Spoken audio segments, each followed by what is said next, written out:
Bismillahirrahmanirrahim. Assalamualaikum warahmatullahi wabarakatuh.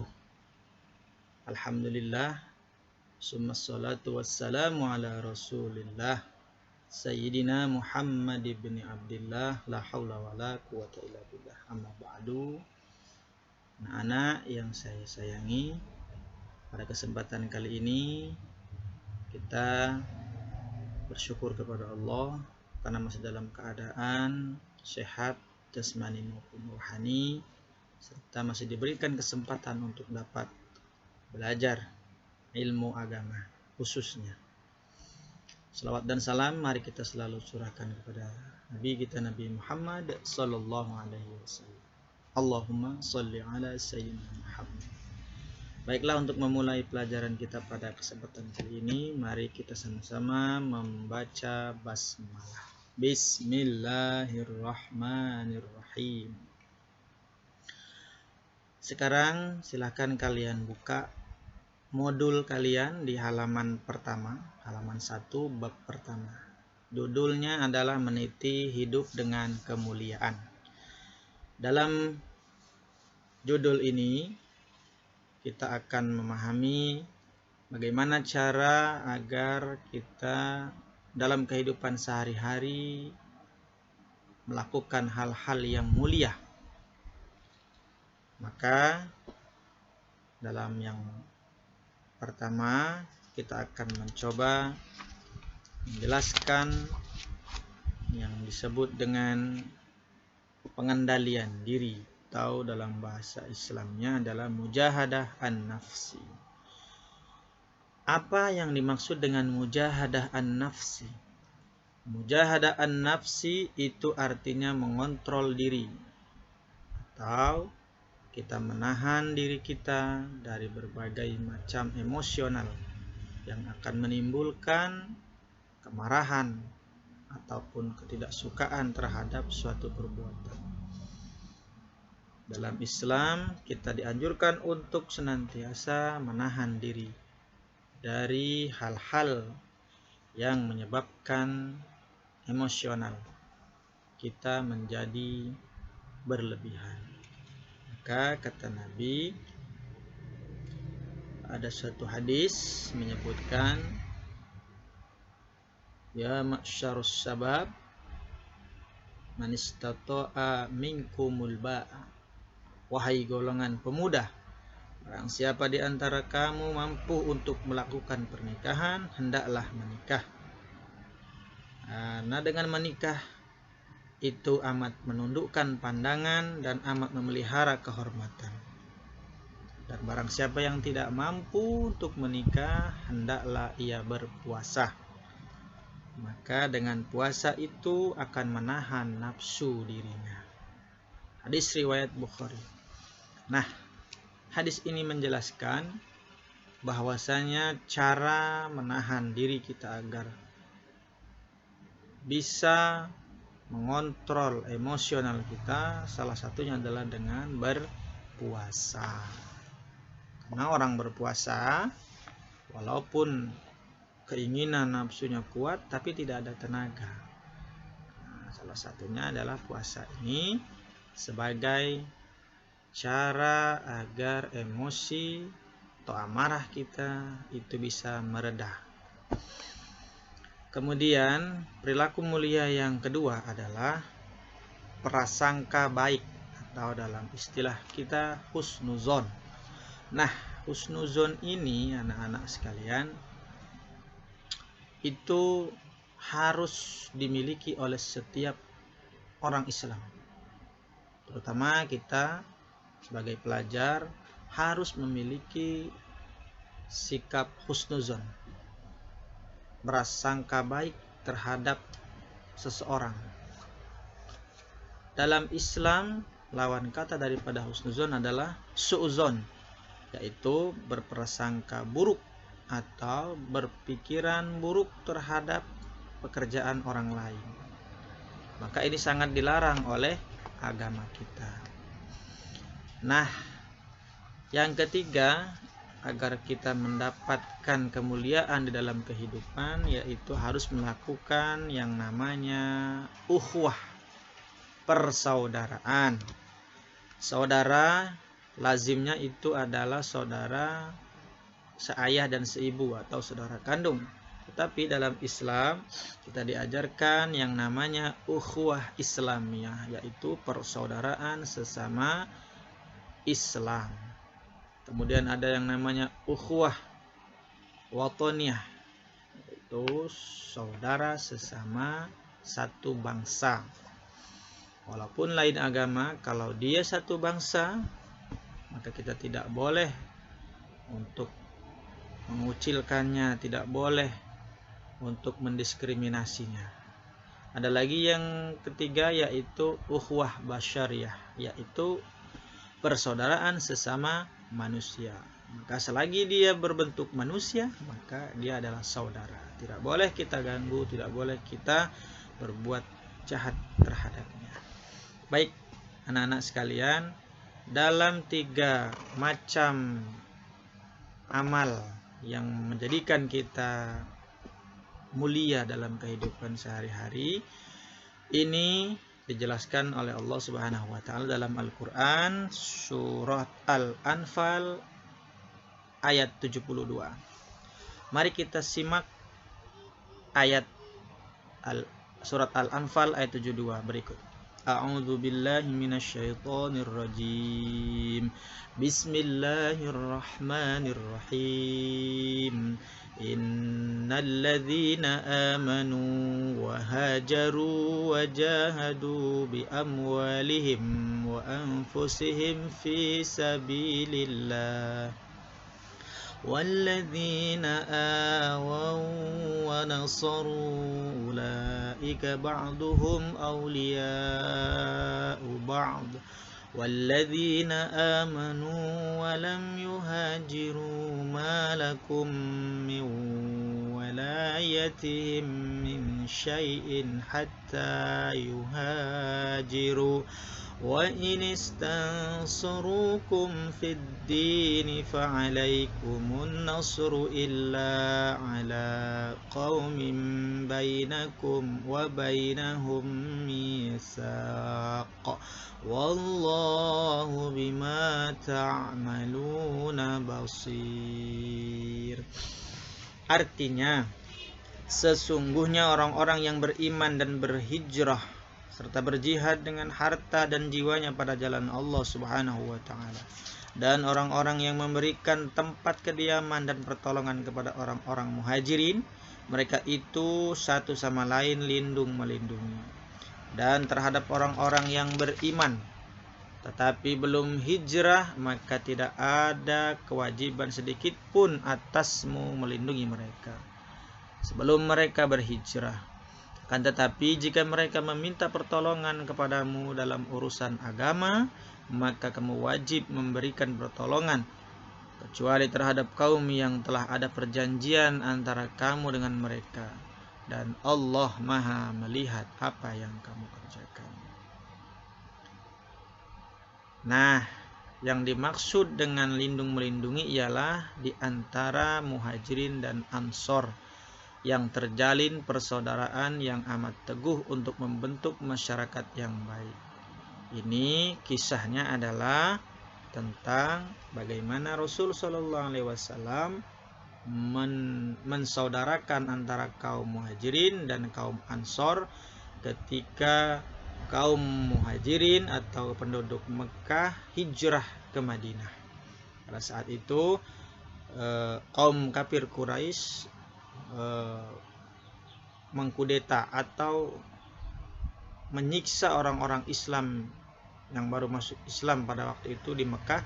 Maka Nabi memerintahkan agar orang-orang Islam di Mekah yang masih sedikit itu hijrah pindah ke Madinah dengan tujuan agar tidak dicelakai oleh orang-orang kafir Quraisy. Ketika sampai di sana, maka Rasul Shallallahu Alaihi Wasallam mensaudarakan mereka antara kaum muhajirin, kaum Mekah yang hijrah, dan kaum Ansor, yaitu orang-orang Madinah yang tinggal di sana, menjadi saudara. Seperti itu. Itulah salah satu isi kandungan ayat ini. Kemudian kita lihat lagi Quran surat Al-Hujurat ayat 12. Saya bacakan ayatnya. Bismillahirrahmanirrahim. Ya ayyuhalladzina amanu jtanibu katsiran minadh-dhanni inna ba'dadh-dhanni ismun wa la tajassasu wa la yaghtab ba'dukum ba'dha ayuhibbu ahadukum ayyakula lahma akhihi maitan fakarihtumuh wattaqullah innallaha tawwabur rahim. Yang artinya, hai orang-orang yang beriman, jauhilah kebanyakan dari kalian, yaitu purbasangka atau kecurigaan atau suuzon.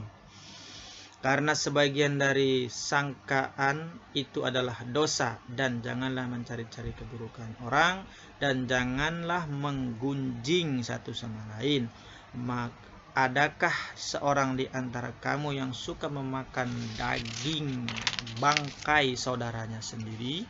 Maka tentulah itu kalian akan merasa jijik, dan bertakwalah kepada Allah. Sungguhnya Allah Maha penerima taubat lagi Maha penyayang. Ini ayat tentang prasangka baik, husnuzon, dan dilarang untuk menggunjing, ngerumpi, tidak boleh. Kita tidak boleh merumpi, karena ngerumpi, ngomongin orang lain, ngomongin teman orang, aib orang lain, ngomongin teman sendiri, itu diumpamakan kata Allah seperti orang yang memakan daging mayit bangkai saudaranya sendiri. Tidak mau kan? Itu pasti jijik. Nah, seperti itulah orang-orang yang suka menggibah, menggunjing sesama. Baiklah, anak-anak sekalian, yang terakhir ayatnya adalah surat Al-Hujurat ayat 10. Bapak bacakan ayatnya. Bismillahirrahmanirrahim. Innamal mu'minuna ikhwatun fa aslihu baina akhawaykum wattaqullaha la'allakum turhamun. Artinya, orang-orang beriman itu sesungguhnya bersaudara. Sebab itu damaikanlah, perbaikilah hubungan antara kedua saudaramu, dan takutlah terhadap Allah Subhanahu wa ta'ala agar kamu mendapatkan rahmat. Ini ayat menjelaskan tentang persaudaraan sesama muslim. Isi kandungannya bisa kalian baca di halaman 7, yang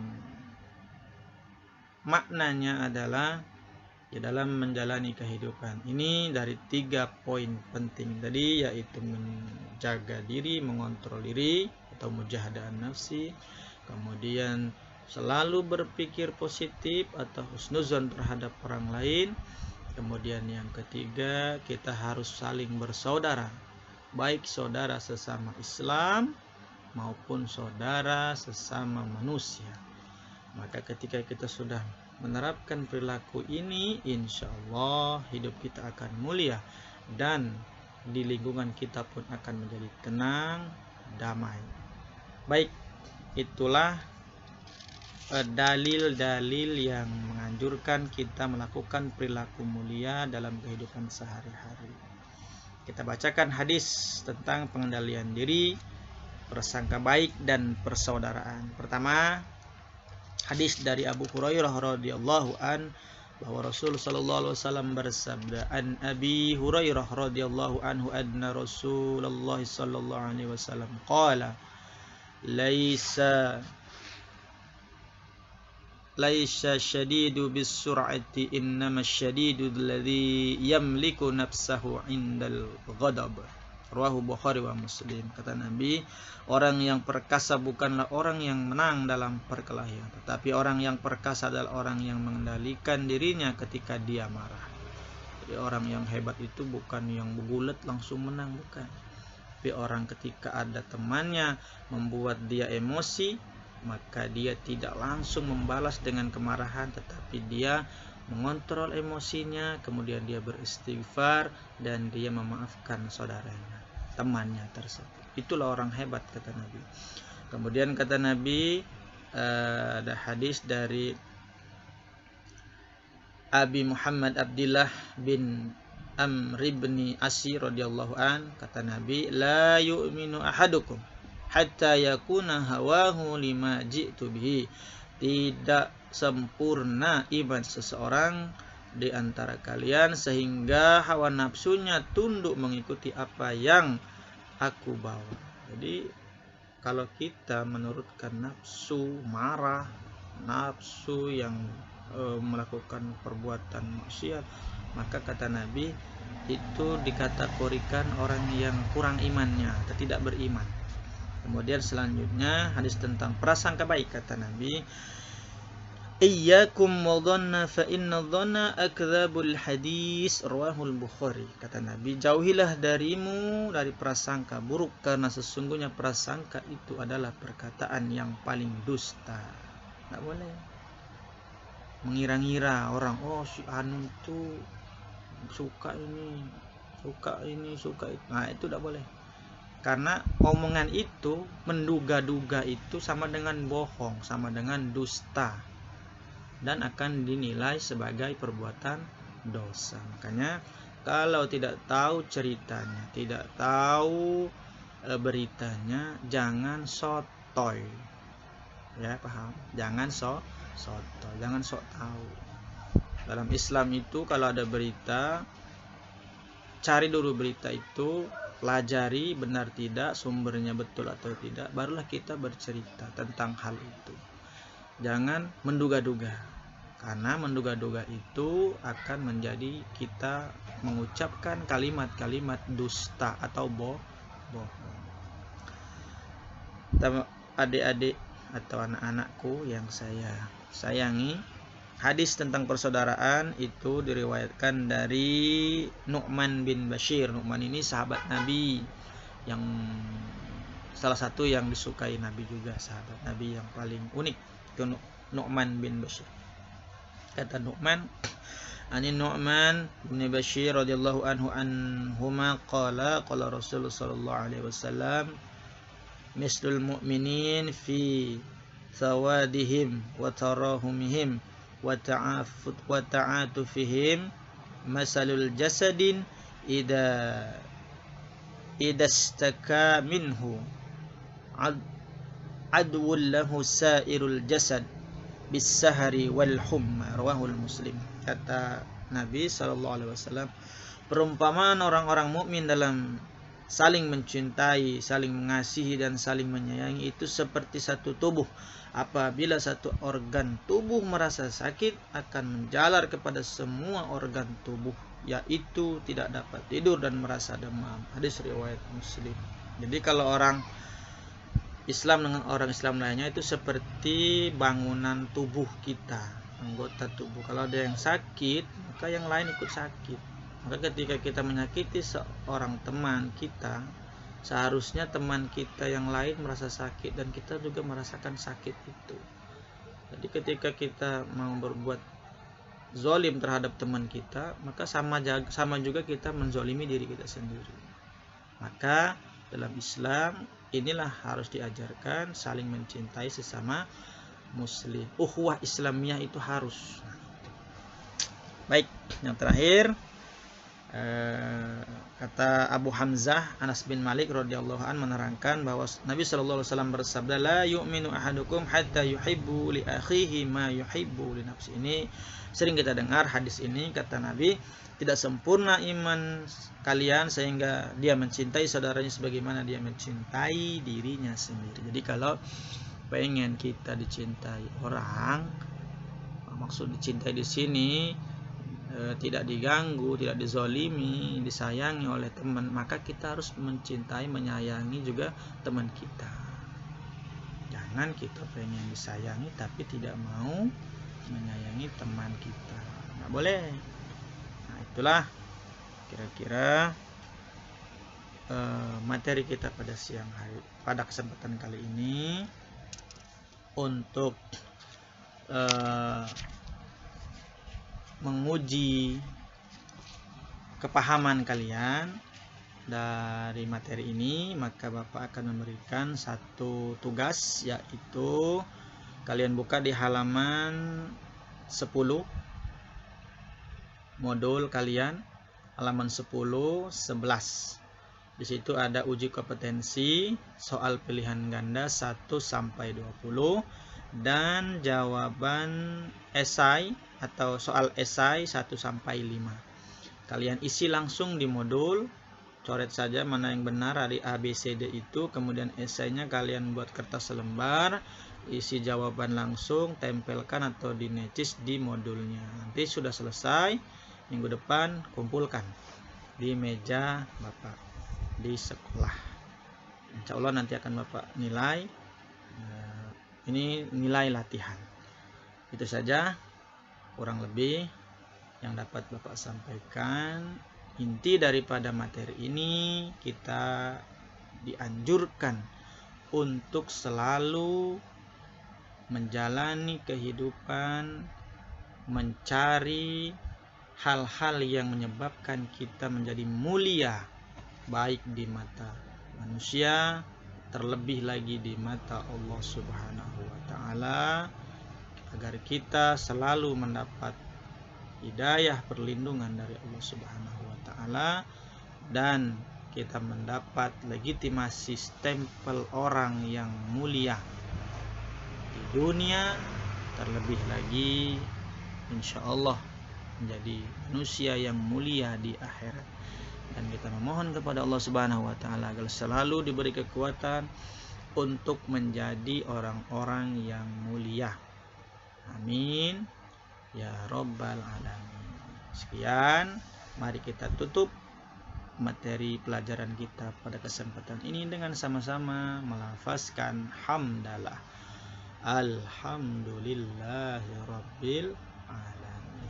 Terima kasih, mohon maaf kalau ada kata-kata yang keliru. Pada Allah mari kita selalu mohon ampun. Akhirul kalam, wallahu wafiq ila aqwamit thoriq. Wassalamualaikum warahmatullahi wabarakatuh.